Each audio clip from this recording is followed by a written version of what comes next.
Oi, Sakamoto. Não, eu queria aproveitar que a gente vai entrar no intervalo para fazer quase que um disclaimer sobre esse assunto. Porque na hora que a gente está fazendo essa crítica, quando eu digo a gente, é um grande naco da sociedade, um naco democrático, que está fazendo a crítica na forma como essa operação foi feita e a quantidade de corpos que acabou sendo formado em cima disso. Quando se critica uma operação como essa, que deixa 120 mortos, ninguém está defendendo o bandido. Ninguém está defendendo o criminoso, o traficante, o miliciano, ninguém está fazendo nada disso. A gente está defendendo exatamente o quê? O Estado democrático de direito. A possibilidade de o Estado funcionar de forma correta, para não colocar em risco quem? Principalmente moradores do local, principalmente policiais honestos, que, como a gente disse aqui, vão para essas operações para matar e morrer, e alguns morrem, como de fato, infelizmente, aconteceu. Isso sem contar a grande maioria dessa população, que, vamos ser sinceros, quem acha que a maioria da população que mora na periferia de um bairro pobre é criminosa, desculpe, você tem sérios problemas, vá se tratar, né, de verdade.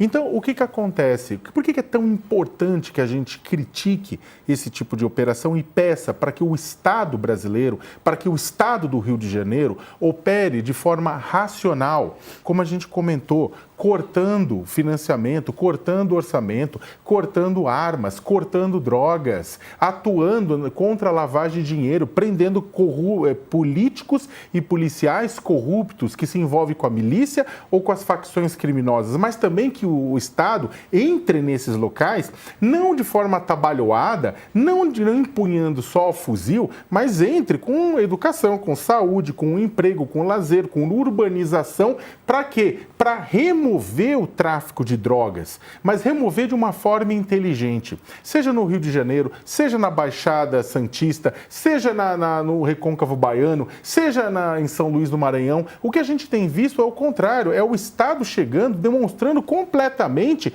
a sua incompetência. E para quê? E aí esse é o ponto.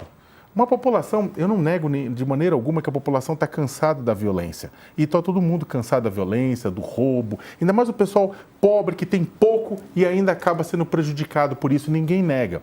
Mas existem formas de você combater o crime. Hoje, o crime é combatido de que forma? Fazendo contenção junto a territórios pobres, garantindo que os pobres fiquem lá e que aí, normalmente, você tem policiais pobres e pretos matando traficantes pobres e pretos e também no meio desse furdúncio todo, outros pobres e pretos morrendo. Esse, infelizmente, é o grande padrão que a gente tem visto. Para você quebrar esse círculo, né, em que assusta, é claro, tem muita gente da parte de cartão postal do Rio de Janeiro assustada, mas eles não estão nem 10% do risco vivido pelo resto da população.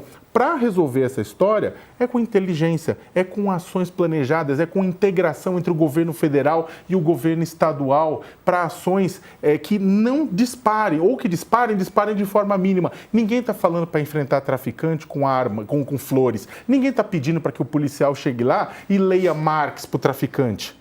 A gente está pedindo o básico, ajam com inteligência, não ajam produzindo pilhas de corpos para servir de palanque eleitoral. É isso. Você que está assistindo a gente pelo YouTube, deixa um like na nossa transmissão e siga comentando os nossos assuntos. Vou registrar aqui algumas participações, tem muita gente comentando, e assim como o Sakamoto falou, né, muita gente que está nessa linha de vocês estão defendendo o bandido, há outros que também entendem melhor tudo que está sendo dito aqui. A Marta mandou mensagem, quem mais? Deri Costa, Adilson Leite, Matheus Adenir, Caio, Patrício. É isso, pessoal. Obrigado pela participação. Sigam aí comentando os nossos assuntos. Eu queria fazer uma observação muito rápida. A gente está de volta para toda a nossa audiência. Oi, Dani. Oi, querido. Eu queria fazer uma observação muito rápida, porque hoje o secretário de Segurança, salvo engano, né, do Rio de Janeiro, disse que vai investigar as pessoas que removeram os corpos da mata entre os complexos do Alemão e da Penha, onde teve esse volume, né, imenso de mortes. E aí, Sakamoto, eu estava ouvindo aqui a defensora pública. Eu fiquei pensando, o governador ontem fez um périplo por uma série de veículos de comunicação, dando um número oficial de mortos num confronto que já havia, até aquele momento, quando ele falou, acabado. 58. 54 civis e 4 integrantes de forças policiais. Eu fico pensando, se essas pessoas não tivessem ido descer o morro para ver o que tinha na zona da mata, O que ia acontecer? A gente ia ficar aqui hoje sem saber que tinha os corpos iam ficar lá, né? mais de 70 pessoas jogadas no meio da rua, mortas, com o boné caído de um lado. As imagens são horrorosas. Eu fiquei me perguntando, bom, então tudo bem, era para esperar o quê? Bom, vai investigar, porque realmente adulterou a cena do crime. É claro, mas vai fazer o quê? Deixa as pessoas lá? Porque virou o dia. E o governo do estado, se as pessoas não dessem o morro, o governo ia atualizar a informação. Então, a gente veja, de 58 mortos, 54 civis e 4 policiais, a gente chegou a 119. Onde é que estavam essas pessoas? Isso, aproveitando o que a Dani falou e lembrou de uma forma muito, muito precisa, eu estava conversando com um líder comunitário do Rio de Janeiro, né, que atua no Alemão, que atua na Penha, e ele falou uma coisa, ele falou duas coisas. Ele falou, primeiro, né, ele falou, Sakamoto, o pessoal terceirizou para a gente, o Estado brasileiro terceirizou para a gente o trabalho de coleta dos nossos próprios mortos, em primeiro lugar.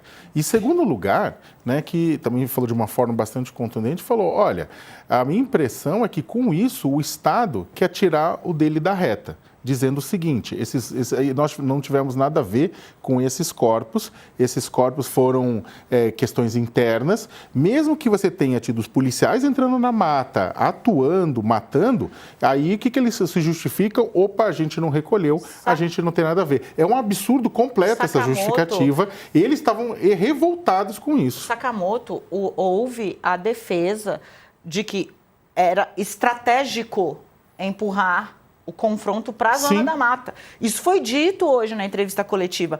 Então, não cabe você dizer que você não sabia que aquelas pessoas estavam lá.